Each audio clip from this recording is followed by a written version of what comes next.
Hello and welcome to your men's basketball season preview. My name is Austin Schindler, and the time has finally come for some shoes squeaking, net snapping, and rim rattling action as the St. Cloud State men's basketball team is ready to take the stage after an incredible run that none of us will ever forget.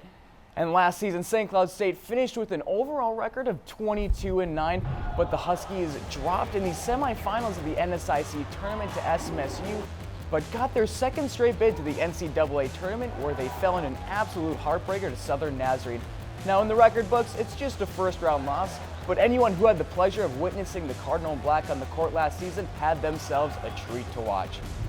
But now this season is going to look a lot different. St. Cloud State is down 3 starters, including one of them being one of the greatest Huskies to put on a uniform. Gage Davis, Minnesota's all-time leading college scorer, is now off to the Windy City Bulls of the NBA G League. The forward left St. Cloud State with 2,574 points and 2 NSIC Player of the Year awards. But not to mention Sean Smith, who made his impact above the rim, finishing his Huskies career with the most blocks by anyone in St. Cloud State history with 200 in just 2 seasons, all while earning NSIC Defensive Player of the Year this past season. And let's not forget the hometown kid, Brindley Tyson, who shot 51% from 3 last year and made himself a beautiful 45% career 3-point shooter. So now we go back. Where does St. Cloud State go from here? Losing guys like this can be detrimental to any team, but there is a light at the end of the tunnel. There's some young pups on this new St. Cloud State team, but that doesn't mean these guys can't play. Caleb Donaldson is coming into his freshman season from Bloomington, Illinois, where the 6'3" combo guard averaged 15.7 per game, adding 3 assists along with that. And then Anthony Roberts, the Chicago boy, a fiery athlete, averaging a solid 15 points per game as well, while adding 7 boards per game, and the Huskies are going to look to use that to their advantage. And then the local kid, Brandon Edelman himself, who had a great career at New London Spicer and adds himself to Matt Reimer's coaching staff. Now what we have left is a bunch of pieces to a puzzle that is yet to be solved. This is what Coach Reimer had to say about this year's team. Your expectations don't change. I mean, there's a certain way we're going to play this game and certain things that we're going to expect out of our guys every time they step on the floor. So those things don't change, but probably the outcomes you're not quite as sure about, and so you got to be a little bit more patient, and you got to celebrate more small victories than maybe you did a year ago. And moving on, there's a lot of slack to pick up with all these starters gone, and it's all going to start with Trayvon Marshall. The senior is going to be St. Cloud's bell call this year, especially as a primary ball handler.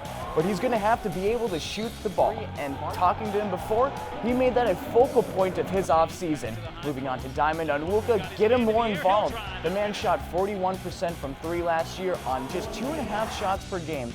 And then lastly, which young guy is going to step up? There's going to be at least 3 new starters on this new Husky team, and to meet success, someone's going to have to step up. All right, that'll do it for this year's men's basketball preview. Now we'll send it over to Leif Ender for the other half of St. Cloud State basketball. Thanks, Austin. Just like you, I am excited that basketball is officially here. And now looking at the women's side, there was a lot of excitement coming from this team after a historic season from last year. Last year, the Huskies went 19-10 overall and 14-8 in the conference play. The Huskies were able to get the monkey off their back, winning their first round of the NSIC playoffs. They took down Minnesota State Mankato 80-63 to advance to the Pentagon for the first time since 2014. That run would continue until they would fall in the semifinals to number 2 seeded Duluth Bulldogs in the semifinals. Again, this was a historic season for the Huskies, as it was the first time in the semifinals that they went back to in 2008. So after an outstanding season, what does this year have in store for the Huskies? Well, it's a great sign because the Huskies are returning 4 out of 5 starters. The starters that are returning: Tori Wards, Madeline Dahman, Nikki Coban, and Katrina Tice. Coban, Wards, and Dahman last year combined for over 10 points per game, as well as Wards and Dahman were lights out from beyond the arc, shooting 35%. In the backcourt, Katrina Tice will be helping out with Nikki Coban with the rebounding, as both of them combined for 32% of SCSU's rebound. Another factor that can be scary looking at the starting lineup is they all have a year of playing with each other. So if they can get into a rhythm, watch out. This offense can be tough to stop. Now, when looking at this team, taking the next step is going to be the ultimate goal for this team. They want to prove that last year wasn't a fluke, and they are forced to be reckoned with. This year's team has a motto of one more. They want one more set, one more sprint, one more rebound, pushing them to that next level and reaching that next goal. Another key for the Huskies will be looking to get the production off the bench. If they can stay healthy, that'll be a big key. Of course, losing Doucette last year in 3-pointers is going to be a big factor. So looking for players to make an impact, some players that was mentioned to me by Coach Fish, Caitlin Peterson, which she has praised as well as she worked in the offseason to be in the best shape of her career. Another player kind of looking at to could be sophomore Kelsey Peschel, senior Jocelyn Johnson, and of course there could be some others that could impact the season as it goes along. Looking at some key players, one of them is going to be the preseason player to watch, Tori Wartz. Wartz earnings all-team second honors on the NSIC, looking to make her impact on offense with her three-point shooting. Also, she dished out 12.5 assists along with grabbing 119 total rebounds.